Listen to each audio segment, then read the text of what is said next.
right thing to reopen the government. Joey. Judge over the weekend. Sorry, my second question. A federal judge over the weekend that the president had appointed to the bench in his first term in office basically argued that he could not deploy other states' National Guards to Portland. Basically said that it was untethered, his argument, to what is actually happening on the ground. Which local officials in Portland have said that the National Guard is needed there? With all due respect to that judge, I think her opinion is untethered in reality and in the law. The president is using his authority as Commander-in-Chief, U.S. Code 12406, which clearly states that the president has the right to call up the National Guard in cases where he deems it's appropriate.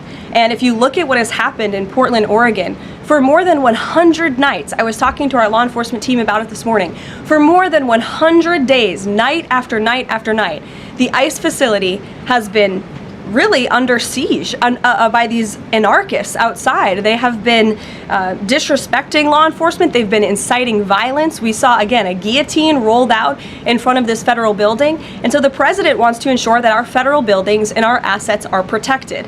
And that's exactly what he's trying to do. And ultimately, in the case in Los Angeles, that judge ruled in the Ninth Circuit, that panel of judges ruled that those troops could remain and that the president was well within his authority to do so. So we are appealing that decision. As you know, we expect a hearing on it pretty quickly, and we're very confident in the president's legal authority to do this, and we're very confident we will win on the merits of the law. But no local officials that you can point to that have said we need the National Guard? Because I spoke to the police chief of Portland last week. He said that the president's claims just don't match up with what's happening on the ground. I would encourage you as a reporter to go on the ground and to take a look at it for yourself, because there's been many members of the press, not press in this room, but independent journalists, some of whom we'll be inviting to the White House very soon to share their stories, because they have been in the middle of these riots and they have witnessed the anarchy that is taking place night after night. It's on video. You should play it on your show. You have a great opportunity on prime time on CNN to show your audience. Yeah, but you're probably talking to partisan Democrat officials who are opposed to everything this president does.